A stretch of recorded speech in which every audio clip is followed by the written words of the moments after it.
Muy buenos días y bienvenidos a esta nueva edición de webinar organizado por ASPAC y por AIFEC. Esta vez es novedades y situación actual del reglamento EUDR de Unión Europea 2023/1115 sobre deforestación. Y tenemos el inmenso placer de volver a contar con Arantxa Pérez, que es directora forestal en Aspapel. Muy buenos días, Arantxa. Bueno, pues buenos días a todos. Bueno, dime, Jorge, no sé cómo queréis que... Pues bueno, si quieres puedes ir compartiendo la Vale, presentación y os voy diciendo a todos los asistentes que, como siempre, este webinar va a ser grabado. Se está grabando en este momento y os enviaremos la grabación y la encuesta de satisfacción una vez finalizado. Y muy importante, todas las consultas que tengáis podéis realizarlas una vez Arantxa haya finalizado la presentación. Y como tenemos muchísimas personas conectadas en este momento, vamos a, como una excepción, vamos a abrir micros a la gente que lo indique. Todas a las personas que lo indiquéis, os abriremos el micrófono para que tengáis una conversación mucho más fluida con Arantxa. Para poder hablar, tenéis en la parte inferior levantar la mano con un icono de una mano. Solamente tenéis que pulsar ese icono y ya os permitiremos hablar. Con lo cual, podemos dar comienzo ya, Arantxa, no te quiero quitar más tiempo. Ay, disculpa, ¿lo tienes en modo presentación ahora mismo? vale, o sea que veis con el índice al lado, ¿no? Con Otra el vez. Vale, índice, con el venga, índice pues al voy a lado. intentar, a ver si me deja compartir solo el PowerPoint. A ver, ¿y ahora? ¿O igual? Ahora, perfecto. Vale, Perfecto, genial. pues cuando tú quieras, Arantxa. Muchas Vale, pues gracias. nada, buenos días a todos. Bueno, la idea de hoy es un poco contaros en qué situación estamos, últimas novedades y un poco yo creo que los aspectos importantes que, sabiendo un poco quién es el perfil de los que podáis estar conectados, pues yo creo que os pueden resultar de más interés. Como me habían trasladado que lo más interesante también podía ser generar una especie de diálogo basado en preguntas o en dudas, voy a intentar, aunque vaya un poco rápido, porque sabéis que este tema es muy denso y hay muchas cosas que contar, voy a intentar ir un poco ágil en lo que es la presentación para poder luego tener tiempo suficiente y en base a lo mejor a vuestras dudas y consultas, pues profundizar en temas que a lo mejor hayamos ido un poco más deprisa en el resumen inicial, ¿vale? Como yo nos veo y tal, pues serán ellos un poco quien me vayan indicando si hay dudas, si hay consultas y vemos un poco cómo interactuamos, ¿vale? Así que, bueno, sin más, mi idea es trasladaros qué documentación realmente es la que tenemos a día de hoy y cuál está en vigor, porque esto también genera dudas, y cuál es la situación actual, ¿vale? Más la parte de política, de normativa y un poco de sensación general en Europa. Y luego ya sí que nos meternos más en la parte de implementación y cuáles son los aspectos más clave poniéndonos o poniéndome en vuestro lugar, ¿vale? Entonces, bueno, vamos allá. La idea inicial de este capítulo, que al principio lo he pasado un poco más rápido, se ha ido creciendo con el tiempo y con la documentación que van saliendo y con los hitos que vamos teniendo a nivel Europa. Entonces, lo he dividido a su vez en estos 4 puntos, ¿vale? Sobre todo porque luego compartiré la presentación con vosotros y para que tengáis también un poco ese repositorio de documentación y de información.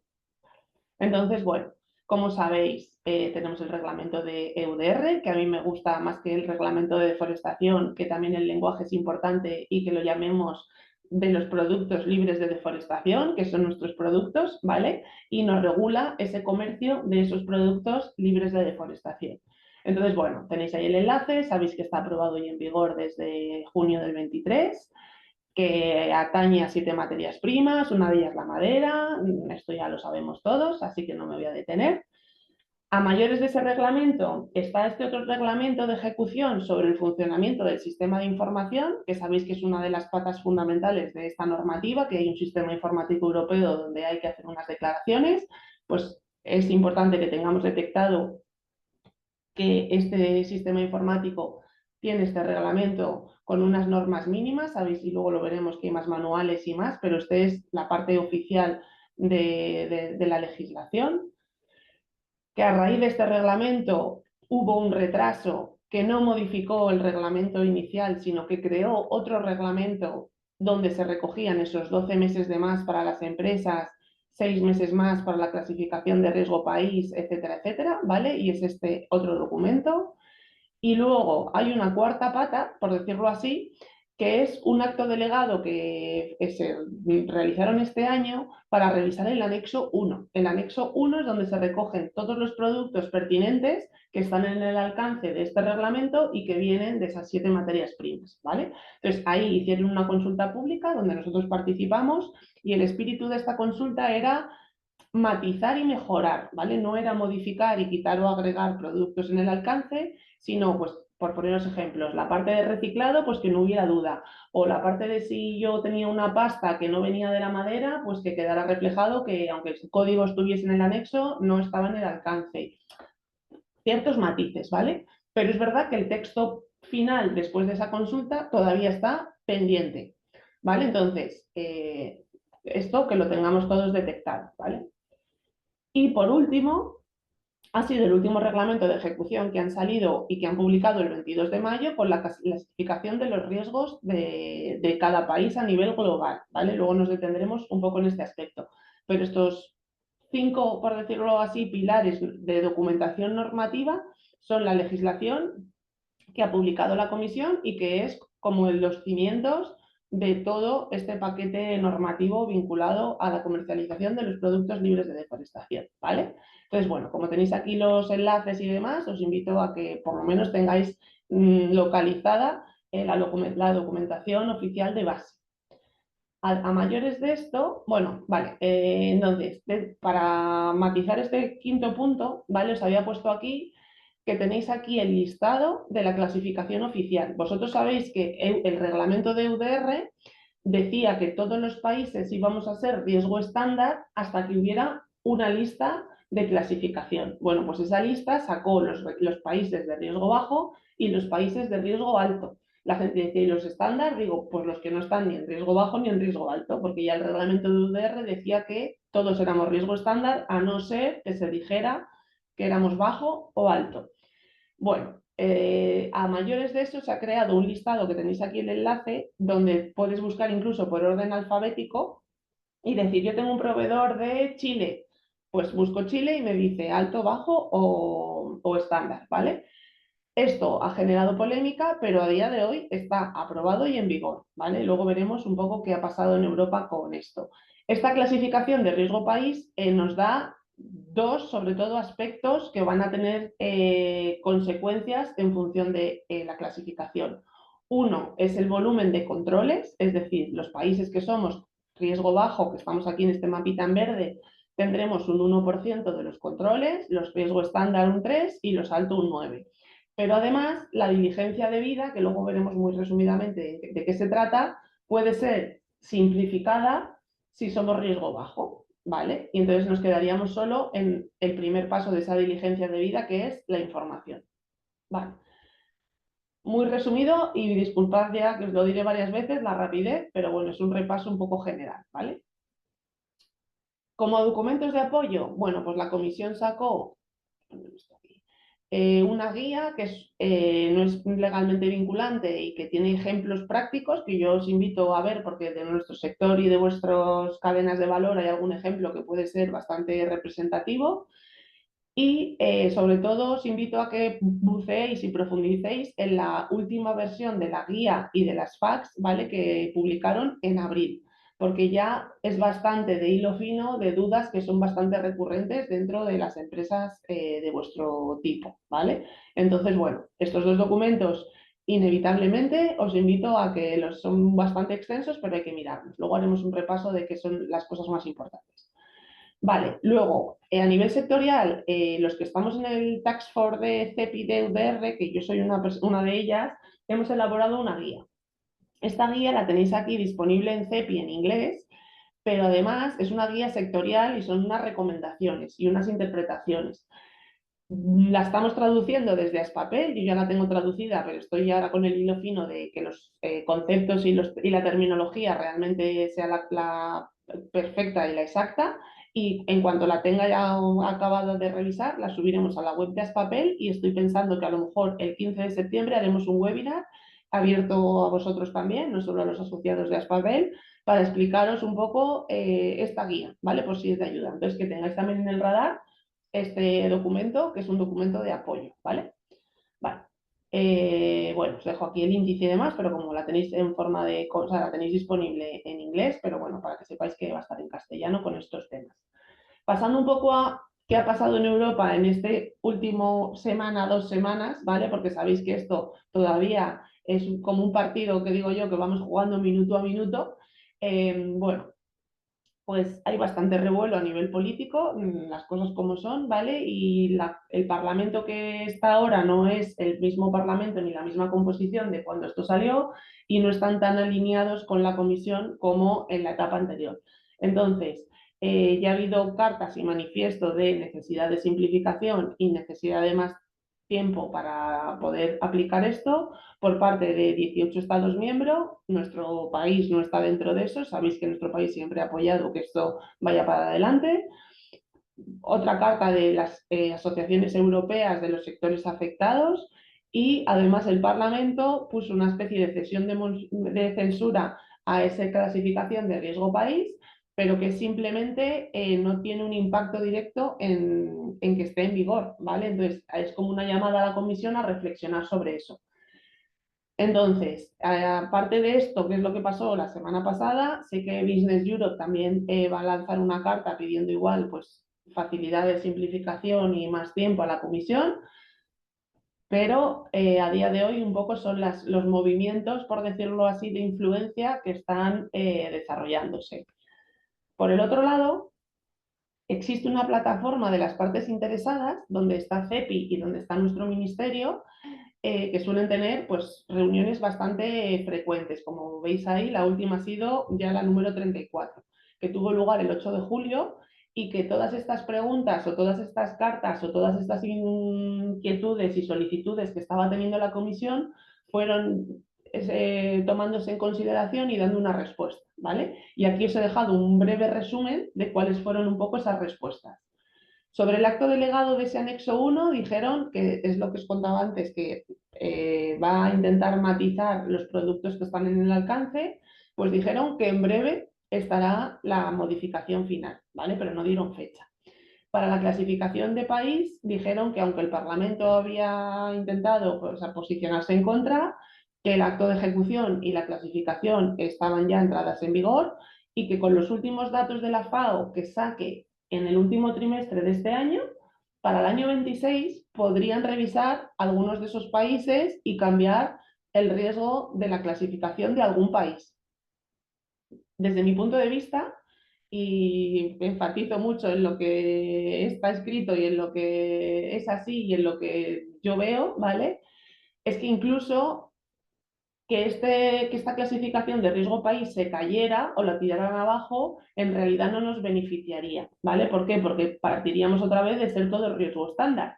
Entonces, más vale que vayan revisando en el futuro algún país donde pueda ser riesgo bajo y detecten que es riesgo estándar, pero que si tiramos abajo esta clasificación, como EUDR dice que somos todos riesgo estándar hasta que haya una clasificación, pues en realidad no sería tan conveniente como algunos pudieran creer. Pero esto es mi interpretación de los hechos, ¿vale? Entonces, a priori, esta es la respuesta legal, por decirlo de alguna manera, y yo os la comparto. Tenemos muchas dudas todavía con la parte del sistema de traces, que es de donde se hacen las declaraciones en el sistema informático europeo, ya muy de hilo fino, pero bueno, van a seguir con formaciones continuas, que no sé si tenéis en el radar, pero cada tanto van saliendo formaciones a las que os podéis escribir. Yo a los míos se las suelo enviar, cuando yo las conozco las reenvío porque las plazas duran segundos y son formaciones del equipo técnico de la plataforma a los operadores y a los usuarios. Y luego, pues bueno, que están intentando hacer mejoras y sabéis, como luego yo también os contaré, que hay una versión para hacer pruebas que es diferente a la oficial, ¿vale? Venga.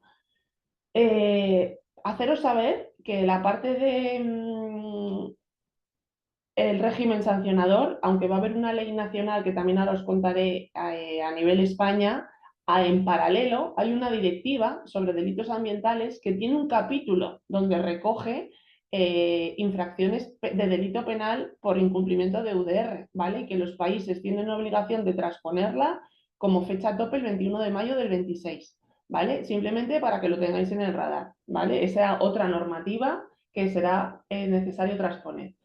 Y bueno, hubo luego un turno de preguntas, ¿vale? Y yo a los míos les hacía hincapié en que para las exportaciones y reimportaciones de productos que salgan sin necesidad de UDR, pero porque para cuando vuelvan a entrar van a necesitarlo, van a crear un código de declaración que se llama Declaración de Diligencia de Vida Convencional, que será como, imaginaros si fuesen 14 ceros, ¿vale? Todavía no lo han sacado y es un mero trámite para aduanas.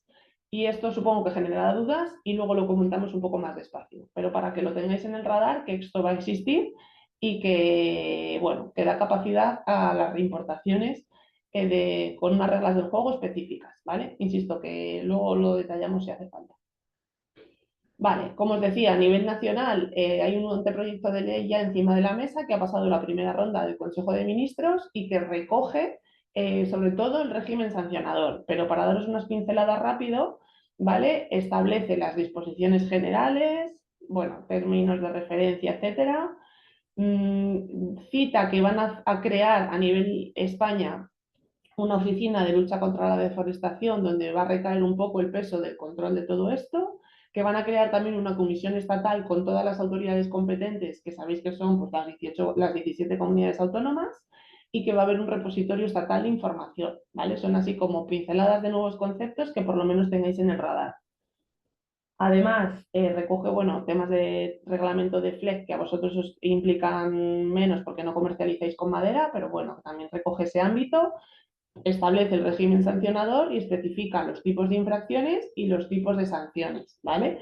Y luego incorpora otro tipo de cosas. Entonces, bueno, desde Aspapel estamos trabajando en presentar comentarios y alegaciones cada vez que es posible. Han sometido esto a una consulta del Comité Forestal donde nosotros estamos. Entonces, estamos justo en estos momentos trabajando para darles traslado a nuestras sugerencias, comentarios y enmiendas a este texto, ¿vale? Antes de que siga el proceso normativo habitual, ¿vale? Vale. Hasta aquí es un poco el panorama de qué está pasando en Europa, qué está pasando en España, qué información, qué documentos oficiales tenemos, en qué documentos de apoyo podemos buscar pistas y resolver dudas y qué sensibilidad y sensación y qué movimientos de influencia hay, ¿vale? Entonces, bueno, contado este panorama un poco rápido, ¿vale? Y por no alargarme más aquí, voy a pasar a qué información considero clave y relevante, presumiendo que más o menos todos sabemos ya qué es EUDR, ¿vale? O sea, perdonadme que pase un poco por encima cosas obvias, pero voy a detenerme en lo que creo que es realmente importante que tengáis como desde las empresas qué objetivo o cuál es mi labor fundamental para poder cumplir esto bien, ¿vale? Bueno, esta parte de materias primas ya la sabemos. Hemos pasado de una normativa, el sector forestal y de transformación de la madera, que solo miraba madera para la parte de forestación, a uno que mira otro tipo de materias primas, que eso yo lo considero positivo.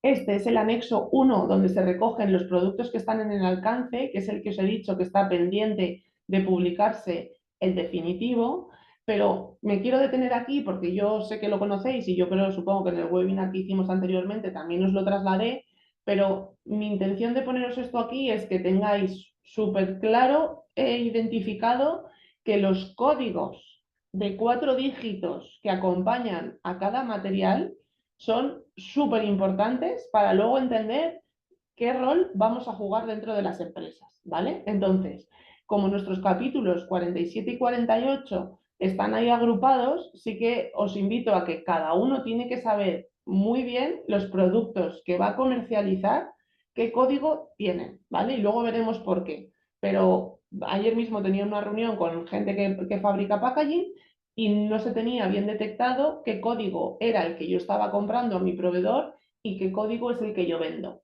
Y eso es clave para saber qué rol juego en EUDR, ¿vale? Como luego vamos a ver. Entonces, bueno, un llamamiento al que tenemos todos que tener muy claro qué códigos compramos y qué códigos vendemos, por decirlo de alguna manera. Y que si yo estoy dentro del código 47 porque hago manufacturas de cartón. Si yo estoy comprando cartón, o sea, papel para cartón, pues a lo mejor estoy comprando un 4701. Y si estoy haciendo luego yo una caja o una bolsa con ese papel para mi producto, a lo mejor estoy haciendo un 47 o un 47 era 21, me lo invento el código, ¿vale? Pero pues, si yo estoy transformando el código de lo que compro a lo que vendo, ahora vamos a ver que realmente es que soy un operador. Si yo estoy comprando un código y sigo vendiendo el mismo código, entonces a lo mejor juego el rol de comerciante, ¿vale? Por eso me paro aquí, porque es muy importante y sé que no todo el mundo lo tiene bien detectado, ¿vale? Vale.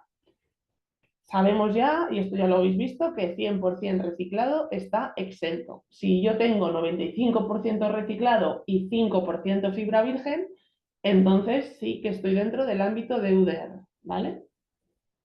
Vale. El tema de las fechas, esto también lo compartí con vosotros la otra vez, pero creo que hace falta reiterarlo, ¿vale? Es un reglamento que está en vigor, que la fecha de corte para demostrar libre deforestación es diciembre del 20, que las empresas tenemos hasta el 30 de diciembre del 25 para entrar en aplicación estas obligaciones, y que siempre la coletilla es, salvo las micro y pequeñas empresas que tienen 6 meses más, pero aquí siempre mi obligación es hacer un llamamiento a las que estamos dentro del alcance ya del EUTR, porque las empresas que están en el alcance de EUTR no tienen 6 meses de más, ¿vale? Entonces, bueno, a lo mejor sois alguna de vosotras, a lo mejor no, pero a lo mejor es algún proveedor vuestro. Entonces, este pequeño gap en el calendario hay que tenerlo bien claro, ¿vale? Vale.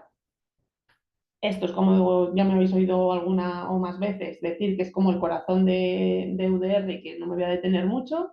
Sí que deciros que hay que demostrar que estamos libres de deforestación, que estamos, el origen de la materia prima cumple la legislación del país de donde viene y que además se está amparado por una declaración de diligencia debida, ¿vale? Y hay que cumplir las tres. No vale por decir que yo soy libre de deforestación, no tengo que dar los otros dos pasos.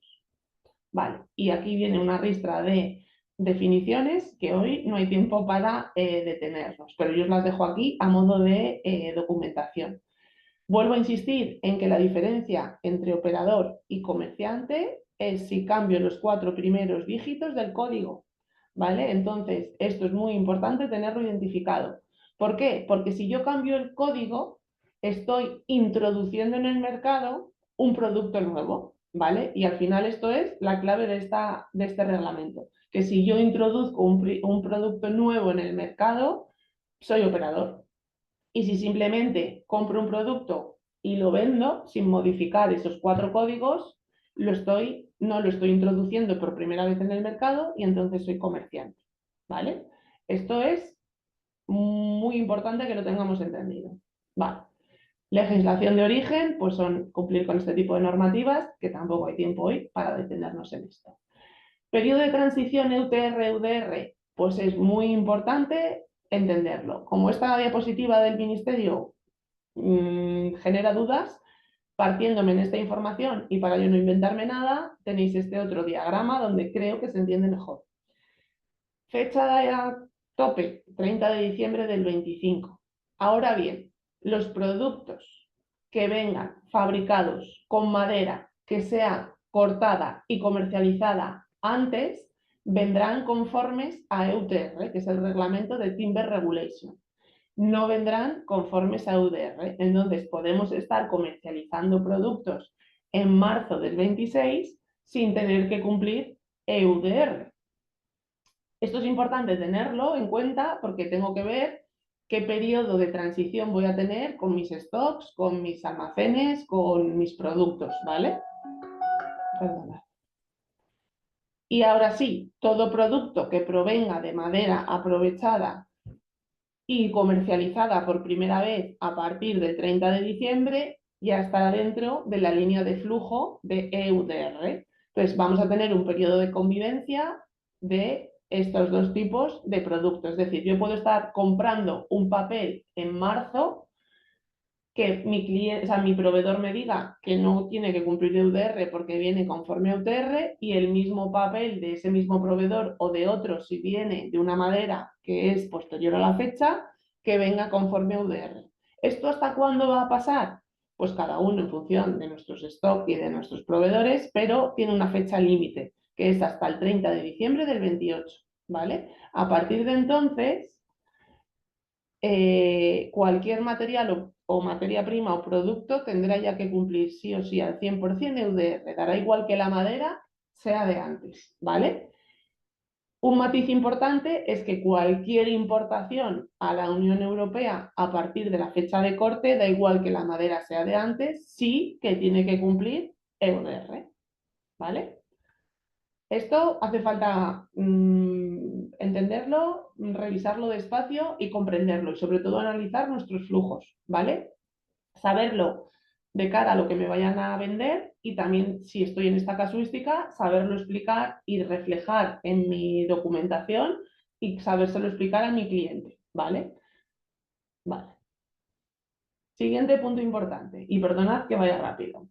Sistemas de certificación, sabéis que son una herramienta de apoyo y que ambos sistemas han desarrollado ya una metodología para ayudar a cumplir con esto, ¿vale? PEF tiene un módulo específico con un sistema de diligencia de vida tipo que se puede aplicar para las empresas que estáis certificadas en cadena de custodia, y FSC pues tiene una plataforma informática a modo de blockchain y tiene una serie de modificaciones para estar en cumplimiento con esto, ¿vale?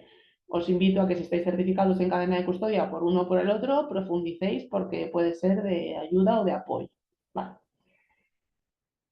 Bueno, estos son, una vez que tenemos un poco el marco de operación y tenemos así flashes de ideas clave que creo que hay que tener en cuenta, nos vamos a meter con lo que ya me habéis oído también más veces decir, los trabalenguas de las DES, ¿vale? Entonces, sistema de diligencia de vida y diligencia de vida.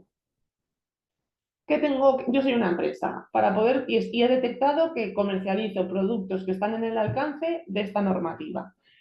¿Por dónde tengo que empezar? ¿Vale? ¿Cómo demostramos que cumplo estas condiciones de comercialización? Vale, pues el primer paso es crear un sistema de diligencia de vida. ¿Qué significa eso? Pues crear un marco de procedimientos, ¿vale? ¿De qué? De mi negocio que está dentro del alcance, ¿vale? Es una visión general. ¿Qué compro? ¿Qué proveedores tengo? ¿Son europeos? ¿No? ¿Este viene de fuera? ¿Qué códigos estoy comprando? ¿Cuál es mi proceso de producción y qué comercializo? He modificado los códigos, vendo todo en Europa, también exporto. Ese marco o ese tablero de juego lo tengo que tener súper claro y generar un marco de procedimientos para poder desarrollar esta normativa. Vale, pues si yo compro a estos proveedores europeos, ¿qué les voy a exigir? Pues que estén homologados, que estén certificados, que además les he evaluado de una manera. Pero es que además compro a uno de fuera, entonces ese de fuera viene ¿de qué tipo de país viene? ¿Tiene riesgo bajo, alto, estándar? ¿Qué le tengo que exigir? ¿Y cuáles van a ser mis documentos de verificación que le voy a pedir para poder hacer check y poder comprarle? ¿Cuál es mi proceso de producción? ¿Cómo mezclo? De estos 3 lotes de entrada, tengo un pedido de un cliente y voy a generar un producto nuevo, o no, yo mezclo todo y luego vendo a los clientes que sea, voy a hacer declaraciones por lotes, por pedidos, por tiempo. Ese tablero de juego hay que tenerlo pensado, y eso es el sistema de diligencia de vida de mi modelo de negocio en general. Pero es que además compro palets, ojo, que es madera, ¿me aplica? ¿No me aplica? Además tengo una caldera de biomasa, oye, que estoy comprando madera para biomasa, ¿está en el alcance? Sí, ese tipo de cosas con una vista muy global y muy general hay que hacerla. Siguiente paso, una vez que tengo este tablero de juego pintado de todo mi negocio en general, ya paso a un siguiente nivel, que es ejercer la diligencia de vida. ¿De qué? De mis suministros, de lo que yo compro a mis proveedores, ¿vale? Sobre esas compras tengo que ejercer la diligencia de vida. ¿Qué significa ejercer la diligencia de vida? Que pido información, que evalúo el riesgo y que lo mitigo. Si compro de un país de riesgo bajo, me voy a la simplificada. Hago una diligencia de vida simplificada si el país de riesgo es bajo. Es decir, solo me quedo en el primer nivel, que es pedir información, ¿vale? Vale. Siguiente nivel, una vez que yo tengo mi marco de juego, mi procedimiento, ejercido la diligencia de vida de mis suministros, yo eso lo transformo y genero un producto, que es el que voy a comercializar. Bueno, pues sí, ahora veremos en qué casos, pero lo más seguro es que tengamos que hacer declaraciones de diligencia de vida. ¿Sobre qué? Sobre los productos que voy a introducir en el mercado, ¿vale? O que voy a comercializar. Entonces son estos 3 escalones los que hay que tener muy claro en qué consiste, por decirlo de alguna manera. ¿Cómo vamos de tiempo? Perdonad, no veo ni la hora. Vale.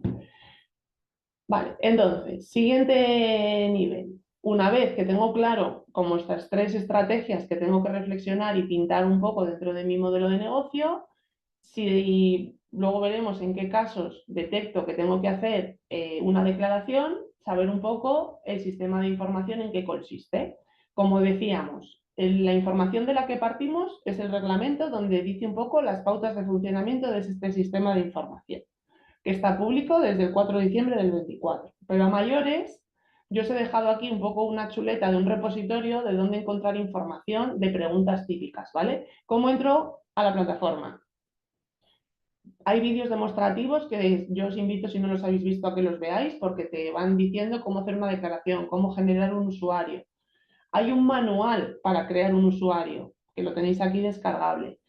Hay además, pues, insisto, vídeos, más teoría, etcétera, sobre cómo crear un usuario en la plataforma de la comisión.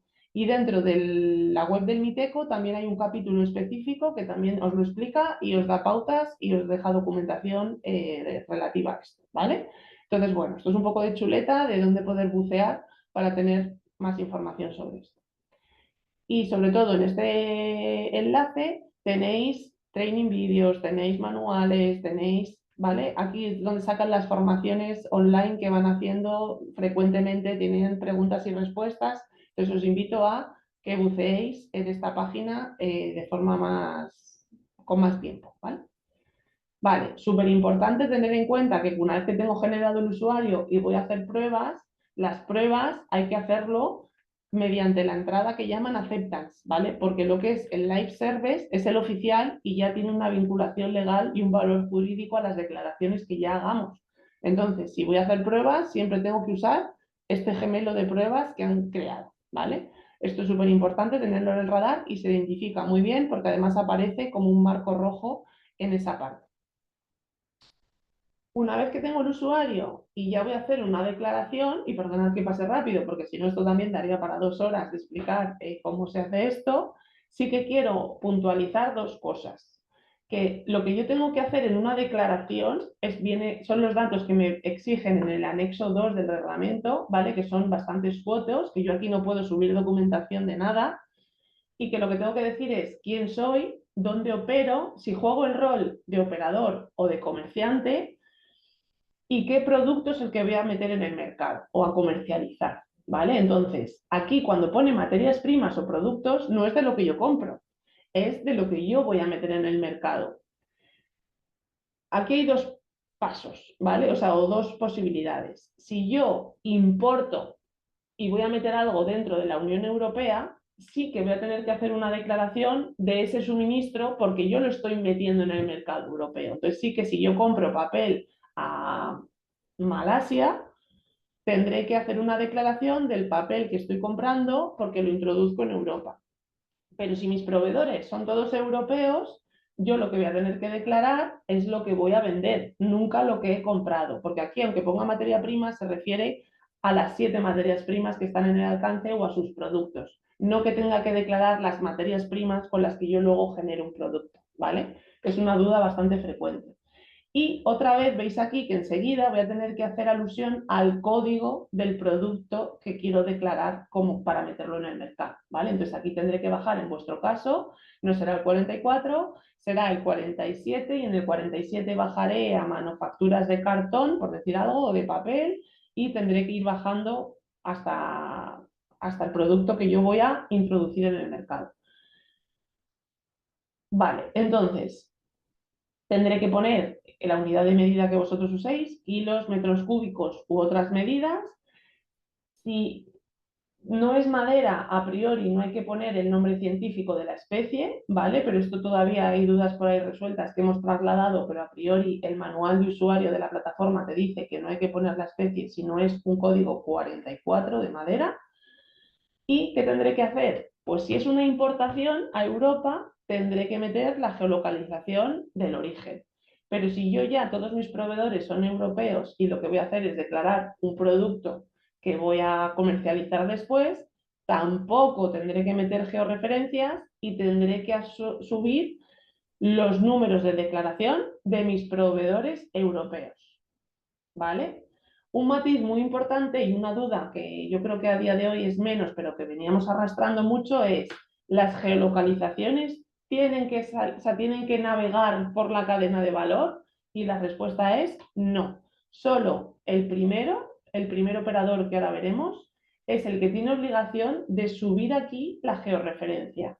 Y de hecho, os he puesto aquí el cuadradito en grande para que veáis que además se puede eticar que esta información sea confidencial y que nadie más la vea que no sea la autoridad competente cuando te haga una inspección, ¿vale? Entonces, la georreferencia solo la tendrá el primero y los demás lo que tendremos serán códigos de declaraciones. Y si no tiene que viajar a nivel plataforma Traces, tampoco tiene que viajar o tampoco es obligado que viaje por otros canales, ¿vale? Entonces, bueno, estos dos matices son muy relevantes dentro de la plataforma y sobre todo hacer alusión a la parte de códigos, ¿vale? Vale. Una vez que yo he hecho que voy a vender sacos de papel o cajas de cartón o etiquetas y he declarado 1000 toneladas o 1000 kilos, ¿vale? Y he hecho todo, he rellenado toda la información, le daré a enviar y cuando aparezca en verde me aparecerá el código de referencia que son 14 dígitos más el código de verificación, ¿vale? El código de verificación antes eran de 6 y ahora lo han modificado a 8. Esto es importante también porque muchos habéis hecho sistemas informáticos para traspaso de datos, pues que sepáis que hemos pasado de un 14 más 6 a un 14 más 8. ¿Vale? Esta información es la que le pasaré a mi cliente, ¿vale? O la que yo recibiré de mi proveedor. Vale. Y yo creo que del sistema de información, aunque un poco rápido, son las pautas con las que os tenéis que quedar, insisto, aparte de bucear, porque no es fácil generar un usuario y yo os invito a que si realmente detectáis hoy que tenéis que hacer esas declaraciones, pues si no tenéis el usuario, lo solicitéis ya y hagáis pruebas en la parte de pruebas, ¿vale? Vale. Entonces, pero ¿cómo sé yo si tengo que hacer declaraciones o no? ¿O cómo sé qué roles juega mi empresa? ¿Vale? Porque esto también lo enfatizo muchísimo siempre. Una empresa no va a jugar un solo rol, puede jugar más de uno. Entonces hay que identificar en qué situación estamos cada uno y aquí cada empresa será diferente a la de al lado, ¿vale? Entonces, tenemos que tener claro que ¿qué es un operador? ¿Vale? Que ya hemos visto antes que es el que introduce en el mercado europeo un producto pertinente, ¿vale? ¿Y qué roles jugamos? Seré el primer operador si soy un productor de esas 7 materias primas, que creo que en esta webinar de hoy no hay nadie, ¿vale? Porque en nuestro caso sería el que vende la madera por primera vez. Vosotros a priori no estaríais como productores ya de la cadena de valor más avanzada, no estaríais aquí, pero podríais ser primer operador siempre que importéis de fuera de Europa alguno de vuestros productos para generar otros, ¿vale? Entonces, siempre que yo esté metiendo en Europa un producto que esté en el alcance, jugaré el rol de primer operador, ¿vale? ¿Esto qué significa? Vale, yo no paro de mover este cuadrito, que aunque no os veo, pues si me sirve luego de algo, lo tengo, ¿vale? Yo creo que... Vale. Entonces, ¿qué significa que si importo en vuestro caso, que soy primer operador? ¿Y qué significa ser primer operador? Que voy a tener el paquete de obligaciones completo y que la diferencia con el resto es que sí o sí voy a tener que meter la geolocalización en el sistema informático europeo para hacer mis declaraciones, ¿vale? Entonces, de aquí obtendré un código. Pero si sé que juego el rol de primer operador porque tengo alguna compra de algún producto de fuera de Europa, paquete completo de obligaciones para esas operaciones y geolocalizar hasta el origen de donde, si compro un papel o si compro una caja de cartón ya hecha de fuera de Europa, tengo que bucear hasta el origen para saber la geolocalización y volcarla en traces. Vale. Si no juego el rol de primer operador, o si lo juego, pero además juego otro tipo de roles, seré operador intermedio. ¿En qué casos? Pues como hemos visto, sobre todo la clave es si transformo un producto A en un producto B. ¿Cómo sé si transformo un producto A en un producto B? Si modifico los 4 códigos, o sea, los 4 primeros dígitos del código, ¿vale? Entonces, esto es súper importante, como hemos visto al principio, tenerlo claro, porque jugaré siempre el rol de operador intermedio. Ahora bien, si soy comerciante, ¿qué es si soy comerciante? Si compro un producto A, le hago alguna modificación, pero no transformo los 4 códigos. Es decir, puedo estar comprando periódicos y vendiendo periódicos, que entonces soy un comerciante claro, pero puedo estar comprando papel, imprimiéndole un color o una serigrafía para una etiqueta y al venderlo no he modificado los primeros 4 dígitos, habré modificado el producto en algún sentido, pero no lo habré transformado, ¿vale? Entonces ahí siempre voy a ser comerciante. ¿Qué pasa? Que si soy comerciante, pero mi empresa no es pyme, que es otro concepto que ahora veremos que es clave, a todos los efectos mis obligaciones van a ser de operador intermedio, ¿vale? Y si exporto, pues también voy a tener, da igual que sea pyme, no pyme, comerciante o operador, que también voy a tener que tener un perfil bastante parecido al operador intermedio, ¿vale? Vamos a verlo más despacio, no os preocupéis. ¿Qué significa esto? Pues que voy a tener, si soy operador intermedio, voy a tener que hacer declaraciones, pero como soy intermedio y ya siempre voy a tener a un europeo antes que me hace mis suministros, no voy a tener que meter la geolocalización, sino que lo que voy a meter son declaraciones de mis insumos para generar otro producto, ¿vale? Vale. Y si soy comerciante no pyme, igual, aunque sea compro periódicos y vendo periódicos, a día de hoy la normativa dice que tengo que meter el código de mi proveedor de periódicos para poder volver a vender periódicos, pero con mi número de declaración, ¿vale? Esto es una de las cosas que más se está luchando en Europa por sectores para intentar simplificar, ¿vale? Entonces, primer operador y operador intermedio. Ahora bien, los operadores intermedios tienen como un paquete de eficiencia que hemos querido llamar, ¿vale? Que es lo que explica en el artículo 4.8 y 4.9, que por mucho que os leáis no se entiende casi nada, pero que traducido viene a significar esto, ¿vale?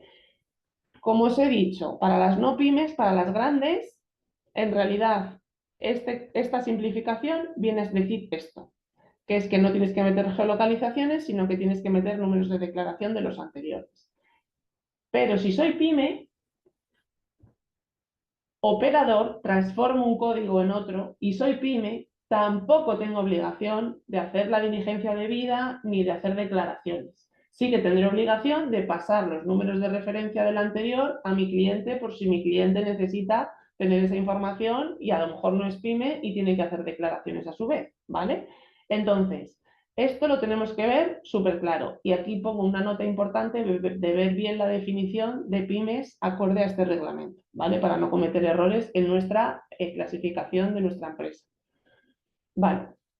Entonces, vamos a ir avanzando porque esto vamos a reiterar sobre ello, ¿vale?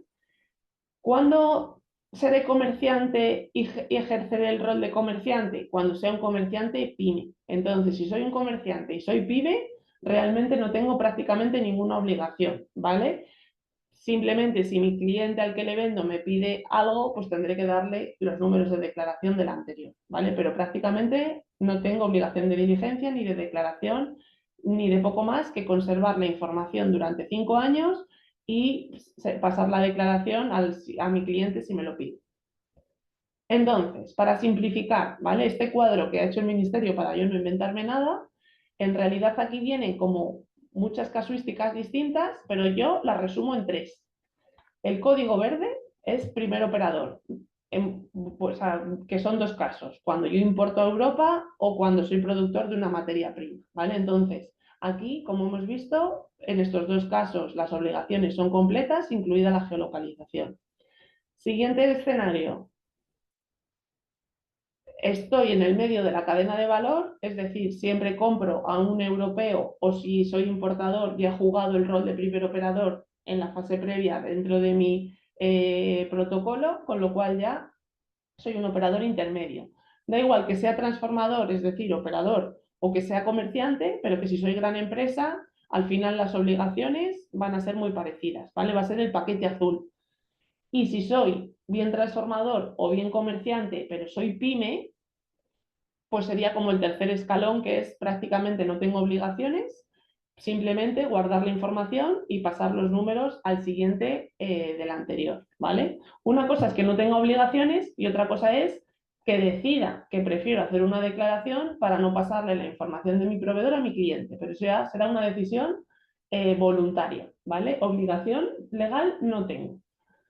Entonces, sabiendo que tengo que pensar qué rol juega mi empresa, tendré que detectar sobre todo estos casos. Entonces, a modo de resumen, es muy importante que hagamos la reflexión de, soy primero, o sea, juego el rol de primer operador, de operador intermedio, de ambos, juego el rol de operador o de comerciante en función de si modifico los códigos o no, y soy pyme o no pyme, ¿vale? En función de estas tres situaciones, habéis visto que jugaré, tendré unas obligaciones u otras, ¿vale?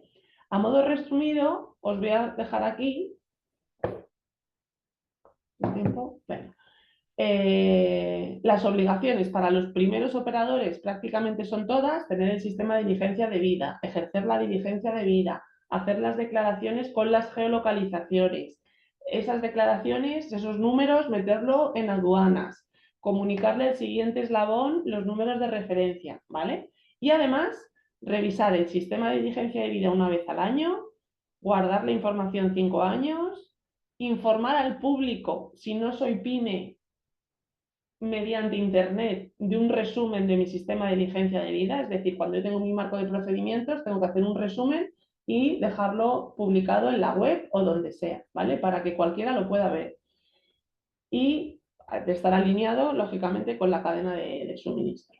Si soy operador intermedio, es decir, transformo o soy comerciante no pyme, porque al final juego las mismas obligaciones, tengo que tener el sistema de diligencia de vida, ejercer la diligencia de vida y hacer declaraciones. Pero si soy intermedio, pues ya las declaraciones mías van en función de números de los anteriores, no de geolocalizaciones. Tendré que pasarles las declaraciones a los siguientes y si exporto, meter el número de declaración en aduanas, ¿vale? Guardar la información, etcétera, etcétera. Vale. Si soy operador intermedio o comerciante, pero soy pyme, prácticamente no tengo que hacer nada. Solo si exporto, porque sí o sí en aduanas tienen que ir los códigos y comunicar al siguiente los DDDs y guardar la información 5 años, ¿vale? Perdonad que vaya a toda velocidad, pero creo que lo importante es resolveros luego, ahora a continuación, dudas. Como os he dicho antes, siguiente capítulo y muy por encima, porque lo que hay que hacer es leérselo y profundizar en las que más os interesen a cada uno. Los documentos de guía y de fax últimos son bastante, encajan bastante con el tipo de dudas que solemos tener, ¿vale? Entonces, para que os hagáis una idea, habla y soluciona dudas acerca de el alcance con toda la parte de reciclado, el alcance para las aclaraciones sobre embalaje. Esto no nos hemos detenido porque entiendo que ya lo sabemos, pero cuando yo genero un embalaje, lo produzco y lo comercializo, me aplica EUDR. Ahora bien, si yo compro embalajes para meter una medicina dentro y lo que voy a vender es la medicina con una caja, yo ya no estoy en el alcance porque no comercializo ni introduzco en el mercado esa caja, ¿vale? Nosotros, por regla general, o vosotros, por regla general, como sois los que fabricáis ese embalaje y lo comercializáis, entonces sí que estáis en el alcance, ¿vale? El alcance sobre el rol de los operadores aguas abajo, que son ese rol de operadores intermedios, ¿vale? Que eso va muy en función de si sois pyme o no sois pyme, tenéis prácticamente todas las obligaciones o casi ninguna. El periodo de transposición con EUTR y EUDR, que es el gráfico ese que os he puesto para que lo entendáis bien. Una novedad de simplificación es la reimportación. Esto, por si alguno estáis en este caso, es imaginaros que yo vendo una bobina de papel a UK, ahí le imprimen cualquier cosa y la vuelven a meter en Europa, ¿vale? Al principio, según las reglas de UDR, el que la volvía a meter en Europa era primer operador y tenía que empezar todas las obligaciones desde la geolocalización. Bueno, pues la guía ya recoge una novedad y es que si se demuestra que hay un código de salida, puede volver a entrar sin partir otra vez de buscar la geolocalización. Podemos usar el código de declaración de la exportación para volver a importar. Esto ahora os diré dónde está, porque si alguno estáis en esta casuística, es importante que os leáis el texto completo, ¿vale? Más allá de esta pincelada que yo os pueda dar. Y otra duda muy recurrente es, ¿cada cuánto tengo que hacer yo las declaraciones? Porque UDR lo deja abierto, pero sí que aquí pone el caso extremo de podríamos llegar a hacer una declaración al año, pero sí que es verdad que a los 12 meses como que caducaría. ¿Qué significa esto? Que si yo tengo la información de todos mis suministros, imaginaros que yo en mi almacén tengo 4 lotes que he comprado ya con un número de declaración y yo toda mi fabricación de ese año, toda mi producción va a ser con esos 4 lotes de papel que he comprado. Bueno, pues yo podría hacer una declaración sabiendo que con 1.000 toneladas de entrada voy a generar, me lo invento, 1.000 toneladas de cajas, pues yo podría hacer una declaración por 1.000 toneladas de caja, irlas fabricando a lo largo del año y a cada cliente que le venda darle mi número de declaración. Es un caso extremo porque al final esto va limitado por vuestros flujos de trabajo, pero bueno, para que lo tengáis en mente, ¿vale? Y aquí os dejo a modo de chuleta y no me voy a detener. Este no se aplica demasiado porque es más de la parte de madera, pero aquí lo tenéis. ¿Dónde están o en qué fax, en qué preguntas y respuestas viene cosas que realmente necesitáis leeros, ¿vale? Entonces, el 3.4, pues te dice que es no estar obligado a recopilar información y que es chequear que tu proveedor lo haya hecho. Que no es obligatoria la geolocalización. Pues en la 7.15 dice que no existe obligación legal de compartir geolocalización. Esto es una frase, pero lo tenéis bastante desarrollado en la misma, ¿vale? Para temas de embalajes, pues la 2.5, ¿vale? Así, una serie de preguntas. La parte de reimportación la tenéis muy detallada en la 5.4. La frecuencia de las declaraciones, cada cuánto tengo que hacer una declaración, pues viene bastante detallado en esta otra, en la 5.19, ¿vale? Te dice, no es necesario que el producto esté fabricado para hacer una DDD, sí que tengo que tener la información de mi materia prima con la que voy a hacer ese producto y las cantidades declaradas, bueno, deben corresponder y guardar la información al menos 5 años, ¿vale? Y aquí otro tipo de chuletillas que creo que son interesantes para que sepáis, por ejemplo, temas de cartas, muestras sin fines comerciales, pues no hace falta que cumplan EUDR cuando yo mando un producto como muestra, ¿vale? Productos alquilados, como los palets, pues solo el que fabrica el palet y lo vende por primera vez estaría en el alcance, pero ya cuando son productos reutilizados o alquilados no están en el alcance. La 3.1.1 es muy importante porque es la que explica muy bien esta parte de los códigos, el código TARIC, cuando los 4 dígitos primeros no se modifican, soy un operador y si no lo modifico, soy un comerciante, ¿vale? Y bueno, esto es para grupos empresariales, que puede haber un representante para las declaraciones, etcétera, etcétera. Pero bueno, ahí no me detengo. Pasos pendientes. Y con esto acabaríamos, porque sobre todo a base de dudas podemos profundizar en lo que hemos ido contando, ¿vale? En España han dicho que van a generar una guía general y que van a hacer unos talleres sectoriales en septiembre. Estamos pendientes de los avances del trámite del anteproyecto de ley que va a recoger toda la parte de régimen sancionador. Estamos con reuniones de solicitudes sectoriales, pero esto también sobre todo es la parte más forestal en nuestro caso. Y un poco a modo de resumen de cada vosotros, si yo soy una empresa, ¿qué tengo que hacer? Dimensionar la aplicación del reglamento, estoy en el alcance o no, qué roles juego, crear ese sistema de vigencia de vida, ese procedimiento, qué información tengo, cuáles van a ser mis fuentes de verificación, tengo sistemas de certificación sí o no que me pueden ayudar, detectar cuellos de botella para buscarles soluciones, tengo un suministrador, que aunque sea de país de riesgo bajo, su cadena de suministro no la tengo clara y hace muchos procesos de mezclado y tengo cierto riesgo. Pues cómo voy a hacer para mitigar ese riesgo y poder comercializar. Temas de logística, temas de patio, de almacén, de stock, de cómo voy a hacer la convivencia de UTR con EUDR, informar y hablar muchísimo con suministradores y proveedores para estar alineados, pero también con clientes.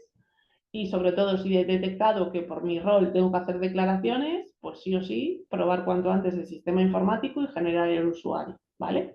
Y reflexionar aquí mis periodos de declaración, tiempos de salida. Y una cosa muy importante es pensar en las responsabilidades de esas declaraciones. ¿Quién va a ser la persona que tome la decisión y qué equipo va a ser el que haga las declaraciones? Una de las enmiendas que hemos puesto a esa ley nacional con el régimen sancionador es que hay ciertas cosas que van a persona física y nuestra solicitud, y también hemos trabajado con COE para que también sea una enmienda por parte de COE, es que las sanciones no vayan a persona física, que vayan a la empresa. Pero ojo, ojo con estas cosas, ¿vale? Por eso pongo ahí pensar en la cascada de responsabilidades, por decirlo de alguna manera, ¿vale? Entonces, bueno, son ideas que yo creo que hay que tener encima de la mesa para reflexionar y tomar decisiones y que tenéis que tener en consideración para, si estáis en el alcance de esta normativa, pues poder acometer, ¿vale? Y por mi parte, a toda velocidad y pidiendo disculpas, pero sabiendo que lo importante es que ahora podáis trasladar dudas, y que en la manera de lo posible, o no, os diré si tienen respuesta o no, y si no, de todas maneras tomamos nota para poder intentar buscar respuestas, pues por mi parte estaría así un poco el resumen hasta la fecha y eso, a vuestra disposición para cualquier pregunta. Muy bien. Muchas gracias, Arancha, sobre todo por condensar toda la información en tan poquísimo tiempo. Pues ya llega el momento de las consultas. Recordad que vamos a permitir hablar por micrófonos donde tenéis que levantar la mano. Tenéis el icono en la parte inferior con este icono de una mano y es donde tenéis que pulsarlo ahí y os habilitamos. Eh, Puerto Pérez, tienes el micro abierto, cuando quieras. Hola, buenos días. Muchísimas gracias, Arancha. Soy una fiel seguidora tuya. Eh, Mira, yo tengo dos, bueno, voy a centrarme en una pregunta muy clara. Nosotros fabricamos periódicos, ¿vale? ¿Vale? Y tengo dos casuísticas. Una es que el papel es del cliente y otra que el papel lo compro yo. Entiendo que si el papel lo compro yo, tengo que hacer una diligencia de vida, porque soy un transformador. Compro bobinas y vendo periódicos, vendo otro producto, ¿vale? Pero cuando el papel es del cliente, yo no tengo claro que yo esté en la cadena. Entonces necesito una aclaración clara. Vale, yo mira, no lo he citado, pero una de las claves siempre, yo siempre digo, ¿qué pone en la factura? Si tú en tu factura, en esa cadena de valor donde tú no compras el papel, tú facturas un servicio, una impresión, o sea, esto es muchas dudas suelen pasar en las imprentas.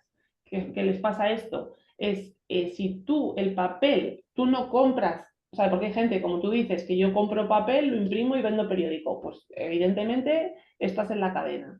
Ahora, si el cliente, tú te dan el papel, lo imprimes y lo devuelves, tú ¿Sí? estás, ahí en ese caso estás comercializando, por decirlo de alguna manera, un servicio y en tu factura pondrá impresión, tinta, horas de máquina, lo que sea, pero no pone compraventa de papel. Entonces ahí tú no estarías en esa cadena de valor. No, pero sí que puede poner venta de periódicos.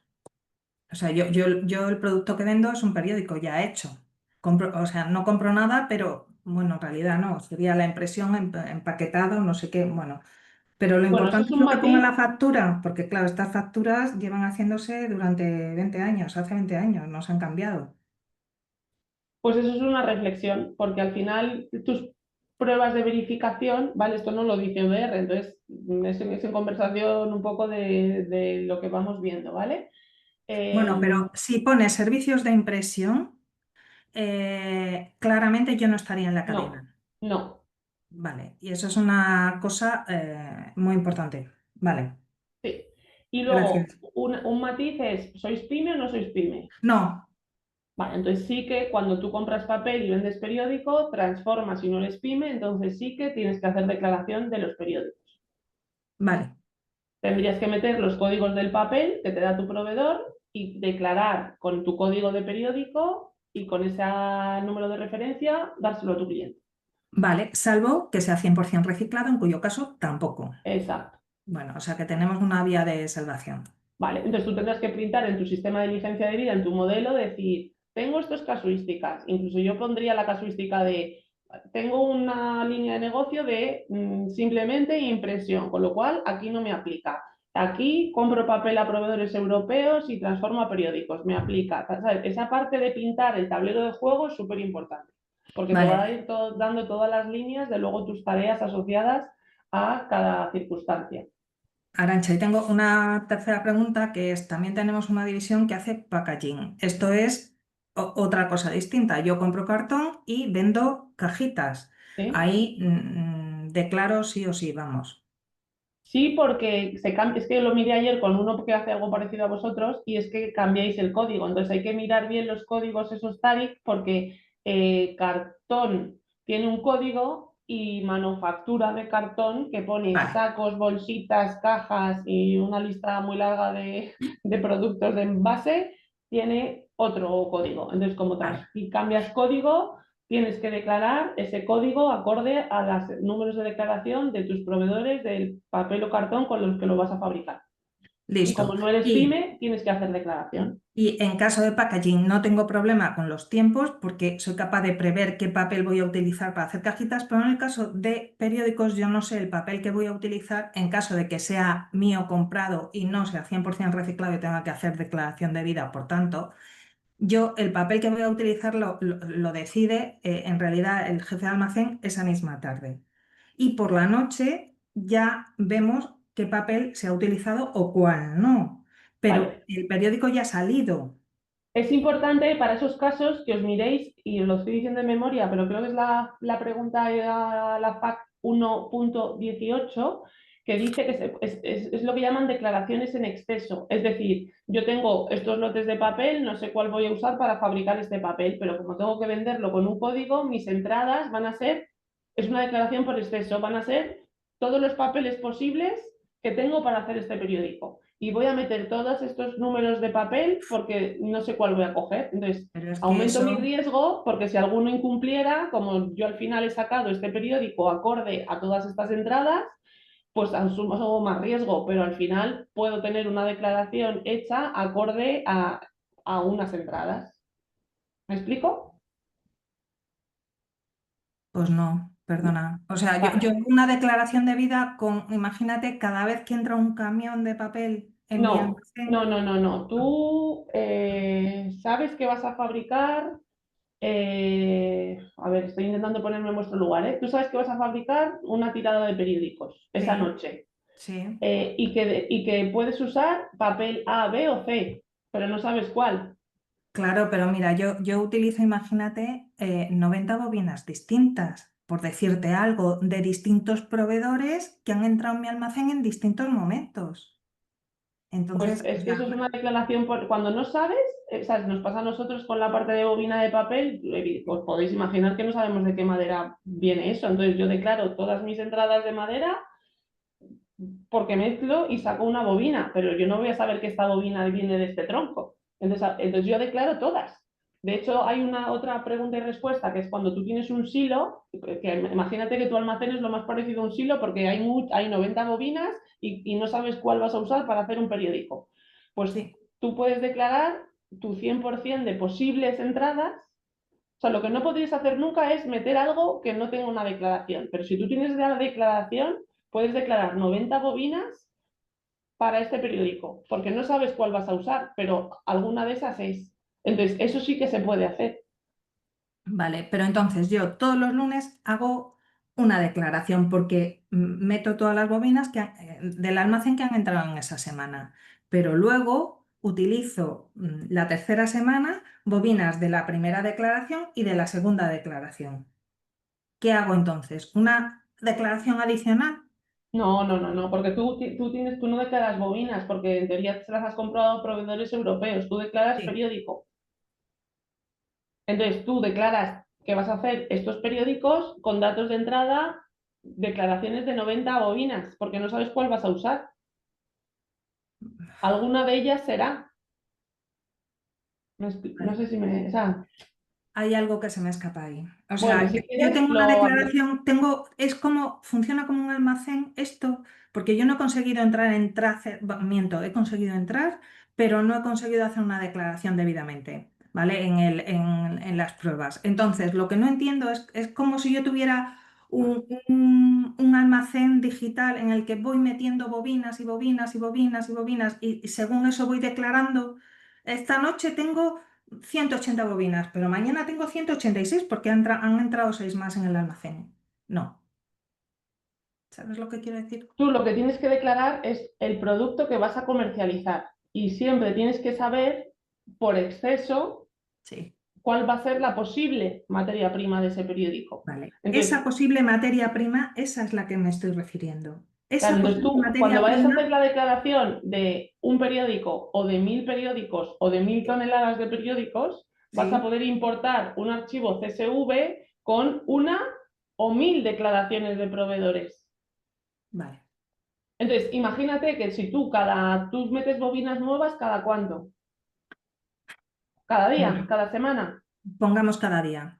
Cada día. Pues, o sea, imagínate que cada día tú tienes 100, siempre tienes 100 bobinas en el almacén, pero cada día metes 6 nuevas y habrán salido 6, porque si no... Sí, Entonces, sí, cada día vas a hacer declaración de periódico con 100 y al día siguiente vas a hacer declaración de periódico con 100, pero vas a ir rotando, vas a ir cogiendo siempre las 6 nuevas y dejando las 6 iniciales fuera, como un FIFO.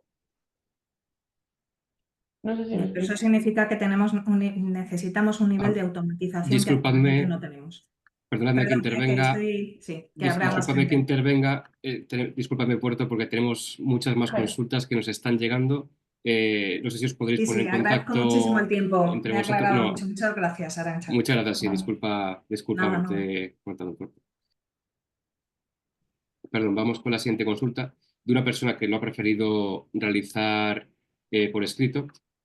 Has comentado que las compras realizadas a proveedores europeos no se declaran.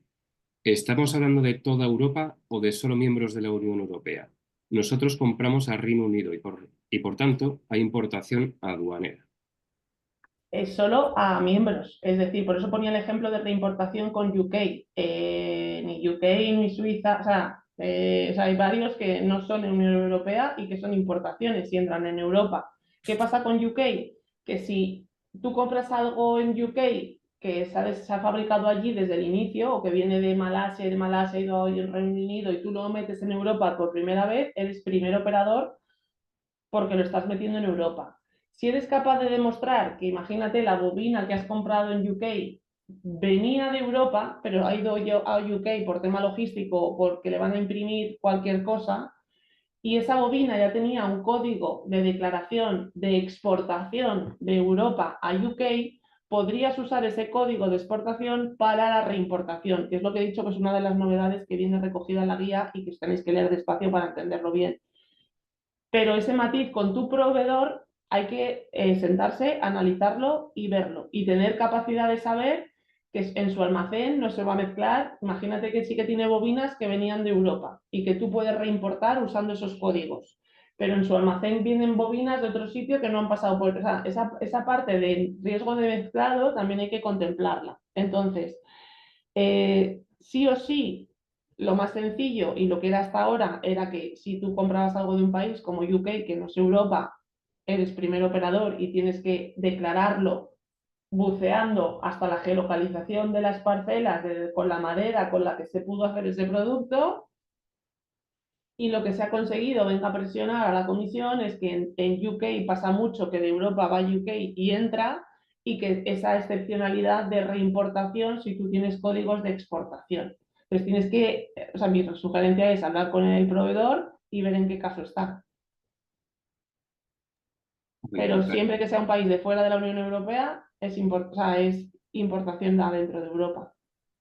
De hecho, una de las cosas que estamos también haciendo enmiendas dentro de la ley nacional son Ceuta y Melilla, porque por aduanas juega un papel, pero como se usa, es que ahí hay matices de hilo fino con varios aspectos, pero bueno, por norma general, cualquier país que no sea europeo, o sea, de la Unión Europea, es importación si metes algo en la Unión Europea.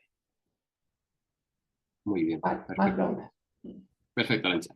La siguiente pregunta, ya con micro abierto, de Bryce Evere, cuando quieras. Cuando quieras, Bryce. El micro. Hola, ¿me escucháis ahora?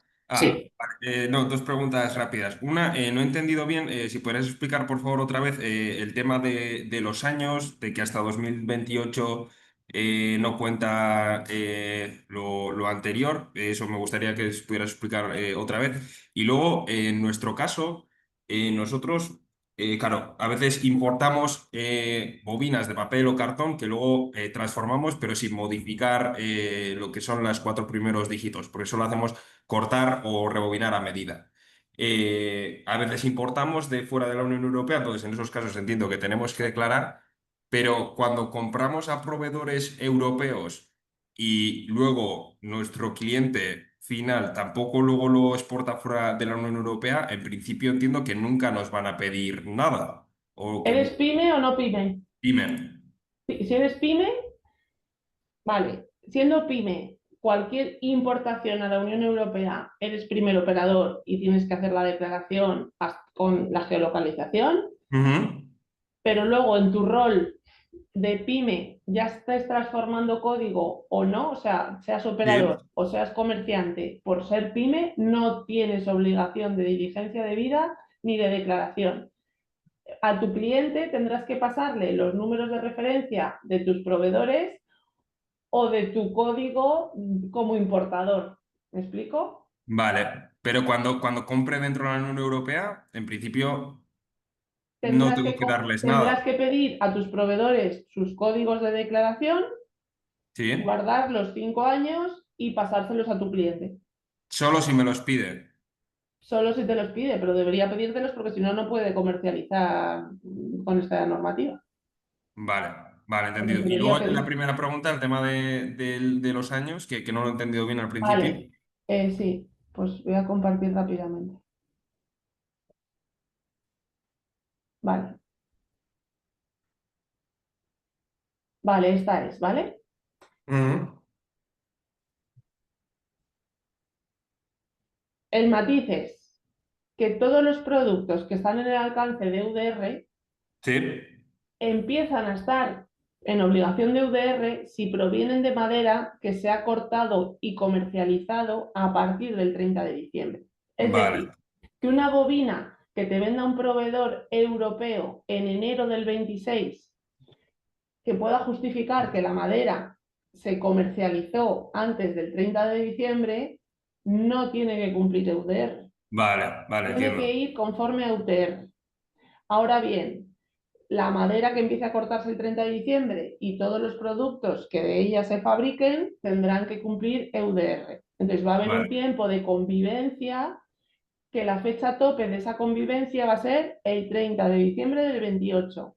En nuestro vale. sector parece mucho tiempo porque los stocks no suelen ser tan prolongados, pero Mm. imaginaros, yo qué sé, unas maderas de caoba para muebles que en Sí, los sí, almacenes se pueden pasar 25 años. Pues vale, o sea, yo siempre les digo, mi recomendación, saca el stock porque si no te van a pedir que geolocalices la madera porque vas a tener que cumplir el UDR. Pasado el bien. 30 de diciembre del 28. Vale, vale, entendido ahora. En cambio, sí o sí, todas las importaciones, da igual lo transformado que sea el producto, a partir del 30 de diciembre, como entran en el mercado, tienen que cumplir UDR.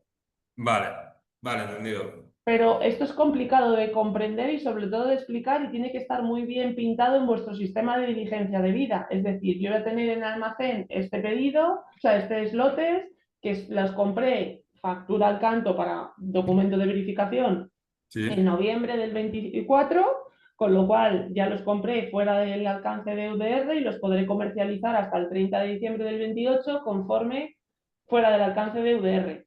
O sea, Vale. ese tipo de cosas son las que os decía que tenéis que tener también bastante bien justificadas en vuestro sistema y que también es complicado o hacerles entender al cliente que esto puede tener, porque el cliente va a decir, todo con declaración en enero. Tú, bueno, ojo, que tengo un stock y que conforme a esto no tengo obligación de tener una declaración. Vale, vale, entendido.